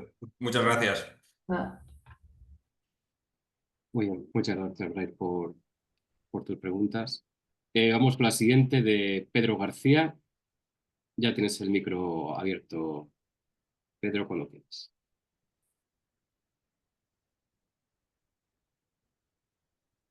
El micro. A ver, si no, pues puedes hacerlo por escrito. Te voy a volver a Pero está pedir permiso silenciado. para... Ahora, Ahora. ¿me escucháis? Primero, gracias, Arantxa, por tu presentación. Mira, nosotros somos una pequeña empresa, pero tenemos unas dudas muy razonables. Nosotros compramos cartoncillo y lo transformamos en cajas de cartón. Pero claro, el cartoncillo hay diferentes calidades, diferentes gramajes, diferentes. Cada vez que compras un gramaje, calidad, medidas, habría que hacer la declaración individual o eso va en un pack A conjunto. ver, has dicho que eres pyme, ¿no? Sí, sí, Pedro, sí. sois pyme. Sí. Y perdón que os haga estas preguntas, pero son inevitables. ¿Y vuestros proveedores son todos europeos o hay alguno de fuera? Todos europeos. Pues a priori tú tienes que a tus compras pedirles sus números de declaración. O sea, mi recomendación es que intentéis más o menos trazar y lo que tú vendas será acorde a las declaraciones de la materia prima con las que has hecho tu producto. Pero no vas a tener que hacer declaraciones porque eres pyme, por mucho que seas Sí, no, operador no, y transformes. lo tengo claro, pero digo, no sé a este ritmo si pasaremos de pyme a no pyme, pero eh, sería una locura, ¿no? El tener que cada entrada de línea de pedido tener que registrarla, ¿no? No sé Bueno, si. cada línea, perdón, o sea, tus entradas tendrás que ir tú registrando, igual que tendrás, pues, he comprado, yo qué sé, 30 toneladas de este cartoncillo a este proveedor con este número de referencia. O este proveedor me ha vendido estos lotes con estos varios números de referencia. Tus entradas al final tienen que quedar registradas, ¿vale? Y luego lo que yo entiendo es que cada uno, en función de su proceso de fabricación, tiene que saber más o menos, y si no es esa declaración por exceso, de con estos productos de entrada, con estos números de declaraciones, yo voy a fabricar y ya es mi decisión. Voy a hacer, si no fueses pyme y tuvieses que declarar, o si no, más o menos tener un flujo para por lo menos a tu cliente pasarle 10 o 100 declaraciones de proveedores, porque tú sabes que esa caja la has hecho posiblemente con uno de estos 10 o con uno de estos 100 cartoncillos de entrada. O sé que es que la caja A la hago solo con el gramaje de aquí y de aquí. Entonces, ¿sabes? Voy haciendo como flujos paralelos porque sé que la caja A va con gramaje A y B y la caja C va con gramaje 1, 2 y 3. ¿Sabes? Esos procesos productivos son los que EUDR también nos ayuda a pintarlos y a ver un poco cuáles son vuestros canales de producción para intentar que la información sea un poco lo más agrupada, aunque no hay obligación y se puede declarar por exceso, pero o sea, tú podrías declarar todas tus cajas modalidad A, B y C con tus 100 entradas, pero si sabes que de tus 100 entradas solo las calidades 5, 1, 2, 3, 4 y 5 sirven para la caja A, pues joder, ya tienes ahí un corte, ¿sabes? Y dices, venga, pues estos 5 números de referencia de mis 5 proveedores los voy a pasar a mi cliente de caja A. Pero no sé si con esto me estoy Sí, explicando. me he enterado, me he enterado. Perdón, es que No, así no, no, bien, a mí bien, siempre me bien. hace falta como una pizarra para poder pintarlo y No, no, explicároslo no, así sin veros y sin tal, me es no complicado, pero te preocupes. Para mí, por mí, perfecto. vale, Muchas gracias. nada. Muchas gracias, Pedro. Vamos con la siguiente. Vamos a alternar porque nos ha llegado una por escrito. Es en relación a la consulta sobre las fechas. ¿Existe alguna posibilidad o si se está valorando un retraso en dichas fechas de aplicación? Bueno, se estaban pidiendo, como os decía al principio, ¿vale? Se están pidiendo simplificación, sobre todo se están pidiendo simplificaciones y retraso, pero sobre todo simplificaciones. Y, por ejemplo, en el anterior paquete de Omnibus, que sabéis que entró, por ejemplo, las directivas estas de reporte, pues ahí entró en Omnibus esa directiva y hubo una simplificación muy significativa. En ese primer paquete de Omnibus ya se intentó que también entrara EUDR para simplificarlo y la Comisión dijo que no. Se ha propuesto que entre en el siguiente paquete Omnibus y también está diciendo que previsiblemente no, pero por eso está habiendo muchas presiones, porque por ejemplo, una de las cosas que se pide simplificar es eso, si soy comerciante, imaginaros un distribuidor grande que realmente no modifica nada y todo lo que compra viene ya con un número de referencia, tienen que volver a declarar todo cuando ya yo estoy comprando, pues eso, cuadernos de librería y vendo cuadernos de librería. Entonces, ese tipo de matices que al final son cargas burocráticas y que no aportan nada, pues es lo que se está pidiendo por varios sectores, que a lo mejor sea el primer operador el que siempre tenga que hacer las declaraciones, pero que el resto de la cadena de valor, si yo ya estoy comprando algo que se asegura la libre deforestación, no tenga que volver a declarar. Esas cosas son las que se están pidiendo en Europa a modo de simplificación. Os podría mandar o compartir las últimas cartas, y yo a los mías te los envío siempre para que las puedan leer. Pues igual que os comparto las diapos, os puedo mandar algunas de las últimas cartas para que veáis un poco lo que se pide.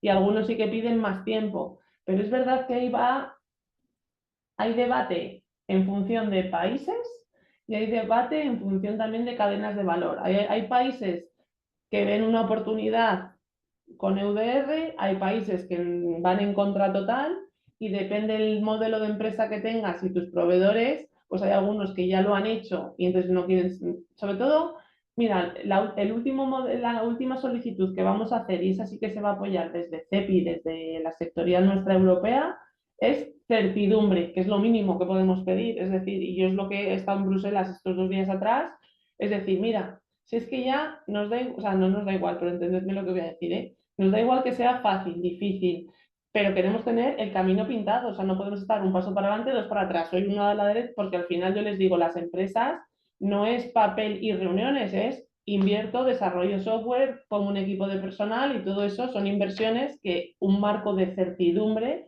es necesario. Es decir, más allá de que sea una locura y podemos entrar en debate de si lo queremos, si no, si nos gusta más con declaraciones menos, si el primero no primero. Pero un marco de certidumbre, entonces se va a pedir que ya no estemos esperando hasta el minuto cero del partido para saber si esto va, si va a tener retraso o si no. Entonces, bueno, yo solo os puedo trasladar un poco las sensibilidades, las cartas, porque la bola de cristal todavía no la manejamos. Pero a día de hoy, claro, yo os puedo contar lo que está a día de hoy. Mi obligación es contaros lo que está vigente y un poco trasladaros el sentimiento generalizado y las solicitudes. Pero lo que va a pasar, pues no sabemos. Muy bien, gracias, Arantxa. Tenemos la siguiente, John Steven, que ha levantado la mano. Te dejo el micro abierto, John, así que como tú quieras. Hola, buenos días, ¿se me escucha? Sí, ¿Qué tal, Arancha? Muchas gracias por la ponencia, ha sido muy clara y resolutiva. Yo te quería preguntar, en nuestro caso nosotros somos una pyme, una SL, estamos establecidos en Canarias y básicamente, por lo que has explicado a todos los efectos, somos unos operadores. Compramos materia prima a proveedores principalmente, bueno, mayoritariamente en Europa, como son Metsa y B&B, y transformamos para principalmente pues cajetillas de tabaco y packaging para alimentación y no alimentación. Entonces, con otros participantes que expusieron algunas dudas, pues no me he querido emocionar, pero por lo que has comentado, realmente no tendríamos que hacer una DDS como tal, sino mantener estas referencias que nos trasladaría en tal caso Metsaboar o BAB durante estos 5 años. Nosotros sí es verdad que tenemos pues un sistema de entrada que no tendríamos problemas en cada lote establecer o añadir en este caso esa referencia, pero entiendo que en tal caso no tendríamos que realizar esta DDS como tal en la plataforma Traces. exacto. Como sois pyme y no sois primer operador porque no introducís nada de un proveedor que no sea europeo, Correcto. no tendréis obligación. Tendréis que hacer un poco esa trazabilidad de los números de declaración que os Sí. pasen hecha a vuestros proveedores y a pasárselo a vuestro cliente para que esa comercialización, o sea, esa comercialización sí pueda tener lugar. Estaba buscando dentro de la guía esta que os decía de CEPI, hay una recomendación, pero es una recomendación, a ver si la encuentro rápido, de un poco de un modelo de CSV, por decirlo de alguna manera, de cómo Sí. referenciar los códigos, pero que lo hemos hecho a modo de recomendación. Pues si os sirve un poco de pista, pero perdone, que lo voy a buscar rápido en directo aquí. Yo os digo que os recomiendo que os descarguéis la guía de Cepia, que está en inglés, y que nosotros en Aspapel en breves días va a estar colgada en nuestra web y mi idea es hacer un webinar el 15 de septiembre. Aquí. Esto, vale, voy a compartir un segundo. A los míos ya les he pasado el borrador. A ver, ¿estoy viendo la pantalla? Sí. Vale, la idea es, bueno, esto viene de un comunicación de números de referencia y verificación mediante archivo CSV. Y es una recomendación, ojo, pero es decir, o sea, Sí, sí. tendríamos que ser capaces, al menos, de tener el número de referencia y de verificación de la plataforma vinculado a el nombre de la empresa, código si se identifica, tipo, referencia del proveedor, fecha de entrega, si es parcela, o sea, partida arancelaria si es de fuera, mercancía, peso y ya los DDDs. Y con esto, más o menos, hacer un seguimiento de luego nuestra cadena de valor, por si sirve un poco de homogeneizar información, pero De es acuerdo. solo una pista de cómo proceder, ¿vale? En esta Perfecto. guía. Y aquí, por ejemplo, ya aprovecho, declaración basada, pero mira, declaración en excesos, que son varias dudas que han salido. Indica que es posible, la FAC 1.18 indica que es posible declarar en exceso. Aquí habla de ubicaciones, pero también serían DDDs de los anteriores, ¿vale? Puedes declarar todas las parcelas potenciales asociadas o todos los lotes de entrada potenciales asociados a esa fabricación, ¿vale? Y ya que tengo esto aquí, perdonad, pero ya aprovecho ese rol, frecuencia, perdón, voy a buscar, perdón que sé que estoy aquí en directo, pero bueno, la idea era, bueno, que aquí tenéis mucha información y que intentaré explicarosla en cuanto la tenga. De acuerdo. Una última duda, Arantxa, perdona, y sería respecto a este asunto también. ¿La referencia siempre tiene que compartirla el proveedor, en este caso el primer operador, que sería el proveedor de materia prima? Vamos a poner, por ejemplo, Metsabor. No, o Nos la sea, tendría que... Sí, perdona, dime. el primero, eso, imaginaos una cadena de eslabones. El primer operador es el que introduce en el mercado europeo algo y es el que tiene que geolocalizar, ¿vale? Sea Ujú. importador o sea productor de materia prima, es decir, el que corta y vende la madera por primera vez, ¿vale? Ese es el que mete la geolocalización, o el que compra un libro de China, pues es primer Sí. operador y tiene que geolocalizar el origen con el que se hizo ese libro, ¿vale? Luego ya el resto de eslabones nos vamos a ir pasando números de declaración. Si soy grande, tendré que pasar mi propio número. Si soy pyme, me limitaré a pasar los números que me pase mi proveedor a mi cliente.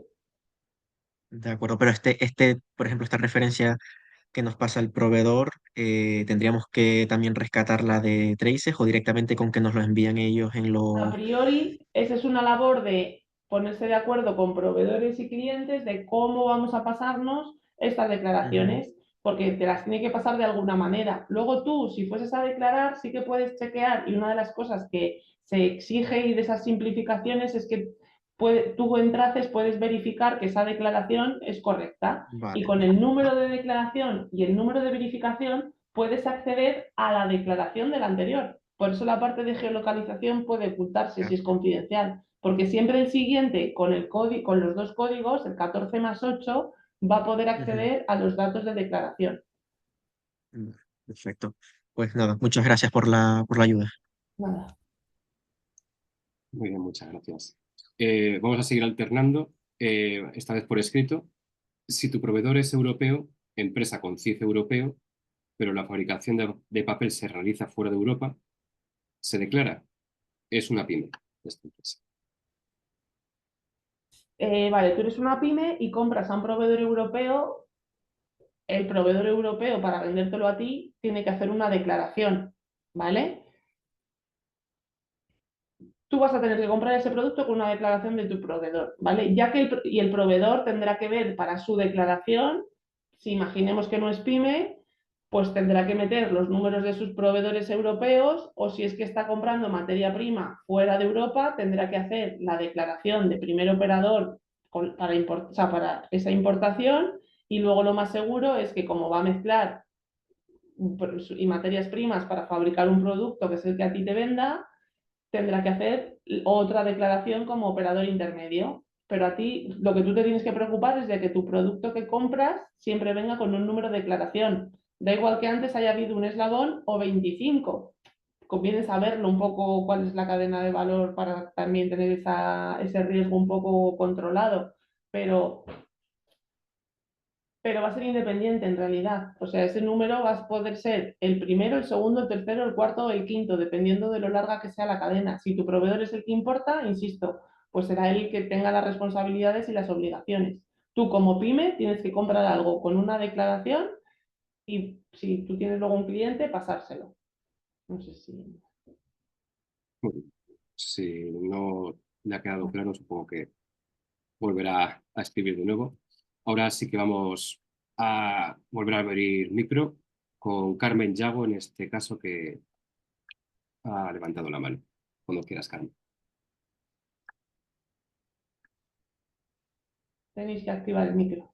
Sí, volver a solicitar. Perdón, que Ahora, estoy allí con... ahora Gracias. sí. Hola, buenos días. Gracias, Arantxa, por estas grandes explicaciones.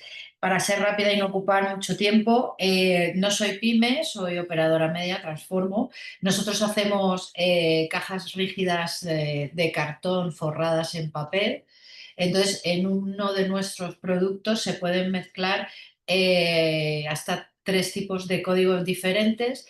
Y puedo tener una caja que pese, pongamos, 100 gramos, y 90 de esos gramos sean de material reciclado. Entonces, mi duda es, yo tengo que hacer 3 declaraciones diferentes. La declaración de, imagínate que tengo una caja cuyo cartón rígido es mayoritariamente material reciclado, que igual no entraría en declaración, pero el papel sí, y lleva un interior en otro tipo de cartoncillo que también tendría que declarar. ¿Tengo que separar componentes, pesos y todo el tema? No, vale. O sea, es súper importante, o sea, que entendamos que tú, para comercializar esa caja, lo que tienes que declarar, si tiene algo de aportación de fibra virgen, como es el caso, tienes que declarar la caja, o el lote de cajas, la fabricación de cajas, ¿vale? Entonces tú vas a tener que poner en tu declaración, primero, en tu sistema de diligencia de vida, en tu marco, tú vas a tener que identificar, dentro de mis productos de fabricación, tengo la tipología de caja A, que tiene una composición aproximadamente de un tanto por ciento reciclado y un tanto por ciento de papel de fibra virgen. Por tanto, en el alcance de fibra virgen, estas cajas estarían, y yo tengo que hacer declaraciones de ello. Para hacer declaraciones de esas cajas necesito que el papel de fibra virgen con el que yo fabrico esa caja, que es un 40% o un no sé cuánto porcentaje has dicho, venga a su vez con un número de referencia si mis proveedores son europeos, ¿vale? Entonces, yo me meto en Traces, como operador, declaro que voy a hacer 1000 cajas, 1000 toneladas de caja de tipología A, y mis datos de entrada van a ser acordes al 40% de la materia prima con la que haga esa caja, y van a tener los códigos de referencia de los papeles que sí que están en el alcance de UDR para fabricar esa caja. Pero yo, como en mi sistema de diligencia de vida ya he identificado que esas cajas de fibra virgen solo van a tener el 40%, pues yo, las entradas van a ser acordes a mi materia prima del 40% con la que hago esa caja. Pero como la caja luego es la que yo tengo que declarar, mi peso de caja, declaro la caja entera, no declaro una parte de la caja. No sé si me explico. Es que por eso es una diferencia muy clara de que no hay que declarar las materias primas. Sí las importo de fuera de Europa, porque tengo que hacer esa declaración, pero luego tengo que hacer la declaración de caja, porque juego 2 roles distintos. Pero si yo estoy solo en el rol de que comercializo una caja, mi declaración de caja es de esa caja y de las materias primas que están en el... O sea, de las materias primas no es que haga una declaración, es que aludo a ellas porque con esas he hecho la caja que declaro. ¿Me Vale, explico? sí, perfecto. Y luego otra duda que tengo es cuando tienes una caja con fibra virgen, la mitad, bueno, como tú has dicho, yo declaro el 30% de la materia prima que no es virgen. Esa materia reciclada, habrá que justificarla de algún modo. EUDR no te exige que justifiques, o sea, EUDR, el reciclado está fuera, entonces no te ha dado ninguna obligación sobre el reciclado. Es verdad que entre un sistema de diligencia de vida, aunque a veces incluso para los productos 100% reciclados, el cliente está preguntando, ¿y cómo sé yo que es 100% reciclado? Pues ahí va dentro de vuestra reflexión, dentro de vuestro marco de procedimientos, el decir, oye, pues yo tengo, me lo invento, estoy certificada 100% con FSC para reciclado. Pues tengo un certificado de reciclado de FSC, pues lo voy a usar un poco como fuente de verificación. O es que mi proveedor me lo vende en la factura y pone que el papel, o sea, imagínate, de mis proveedores de papel de fibra virgen, pues son los que vienen con declaración y los que no, pues le voy a exigir que la factura me ponga 100% reciclado. Y mi justificante o mi prueba de verificación es que mi proveedor me dice que es 100% reciclado. Ese tipo de reflexiones son las que hay que pintar en vuestro tablero, en vuestro marco, para que, o sea, no, EUDR no te da las pautas ni te dice cuál es tu buena verificación, ni cómo, no, te dice que tú lo tengas pensado, lo tengas dibujado y luego lo puedas justificar. Vale.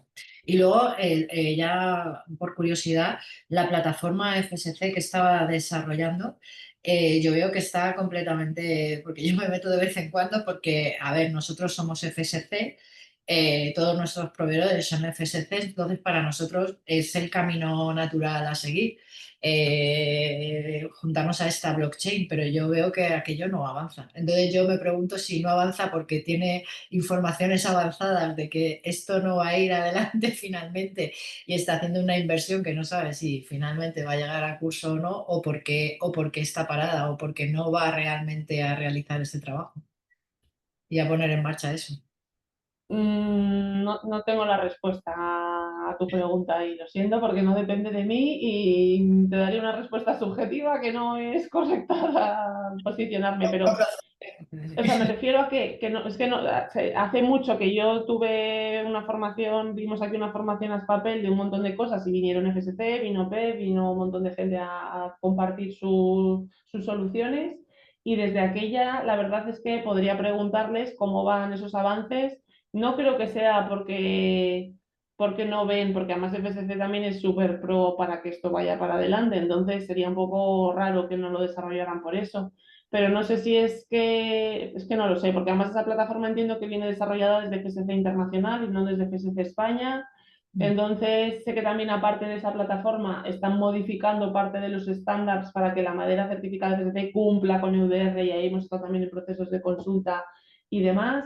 Sé que también habían hecho incluso ellos una propia clasificación de riesgo países y aquí incluso nos sacaban alguno y hemos presentado enmiendas, o sea que sí que tenemos línea de trabajo con ellos, pero no, o sea, desconozco el motivo de que ese blockchain no vaya funcionando. Sí que es verdad que, y eso es una pincelada mía de opinión, al final todas las empresas grandes están apostando por unas tecnologías, otras, su propia herramienta, cogen otra herramienta que la tenían con un software para otra cosa, es decir, todas ya van a tener algún tipo de mecanismo porque UDR al final va de transformación tecnológica y digital y de pasar códigos y de procesos de transformación más que de otra cosa. Entonces, sería como a mayores meterte en otro proceso de herramienta de blockchain por estar certificado con FSC. Pero bueno, que no te sé contestar. Yo les preguntaré a los de FSC España a ver cómo avanza eso y si estáis certificados, pues invito también a que les trasladéis a ellos las consultas. Gracias. Muy bien, muchas gracias, Carmen. Vamos con ya dos últimas preguntas. Disculpad por tiempo, tenemos que ir cerrando. Sí que hay una persona que prefiere una consulta por privado. Lo que podéis hacer cuando en recibir la encuesta de satisfacción o directamente podéis contactar con vuestra asociación directamente, con ASPAC, o sea, con nosotros, con ASPAC o con IFEC, y se la trasladamos a Arantxa si preferís realizarlo por privado. También, perdóname que os haga un matiz, o sea, el propio ministerio tiene un buzón de consultas y tienen un equipo detrás que ha contratado también para intentar ir resolviendo consultas y eso es una fuente más oficial, o sea que yo dentro de lo que pueda os echo un cable, pero que también tenéis esa vía más oficial con una pregunta por escrita vía mail, pues entiendo que también esa vía es también bastante interesante. Perfecto, pues esa información también os la trasladaremos. Pues ya las dos consultas, la primera de todas, ¿el número DDD y código de referencia hay que informarlos en las facturas o solo el número DDD? Eso es algo que tampoco estipula UDR, es decir, no da pautas, no pone cómo hay que pasar esos códigos, entonces es algo que hay que pensar y acordar con los eslabones de la cadena colindantes. O sea, el número de verificación es como, o sea, yo siempre digo, es como el número de la tarjeta y el PIN, o sea, es decir, tiene un código de verificación para que no cualquiera que le llegue una documentación a su mano pueda usarlo. Entonces, que tiene que ir, o sea, y aún reflexionando que fuese en factura, al final es que va a ser, en cada caso será distinto, ¿no? Pero al final no va a ser que es que paso un código como paso el código de cadena de custodia, que es siempre el mismo. Es que al final vais a tener que tener un mínimo archivo, pero esto igual, esto es un pensamiento mío en alto, ¿eh? Un archivo mínimo informático para que aunque en factura y en tus pedidos vayan, te paso informáticamente los códigos, porque al final de la factura, si va en papel, ¿tú qué tienes que hacer? Copiarla a mano o con un lector. Entonces, al final, cuanto menos error humano haya de por medio, mejor. Con lo cual, yo sí que os invito, por eso decía que es algo, un EUDR va de transformación tecnológica y digital, porque es que si no estamos muertos, por decirlo de alguna manera. Y que la decisión de si va en factura, en Albarán, en QR, en archivo, en dos vías diferentes, es decisión de cada uno, porque eso no está escrito. Muy bien, muchas gracias, Arantxa. Y ya la última consulta. Mi duda es en referencia a la importación de cartón parcialmente reciclado. Por ejemplo, 50% reciclado. Si importamos 24.000 kilos, ¿cómo se declara? ¿12.000 kilos geolocalizados y los 12.000 kilos reciclados?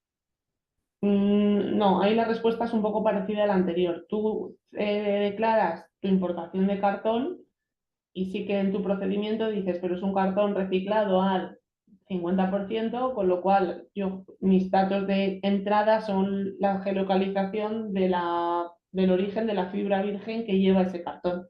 Entonces declaro mis toneladas de cartón, en mi sistema de licencia de vida tengo que es 50% reciclado o el porcentaje que sea, y lo que yo está dentro del alcance de UDR, lo que tengo que trazar es la parte de fibra virgen. Entonces meto las geolocalizaciones de las parcelas con las que se hizo la fibra virgen, con la que se mezcló luego el reciclado, y yo declaro la caja porque es lo que entro en el mercado europeo.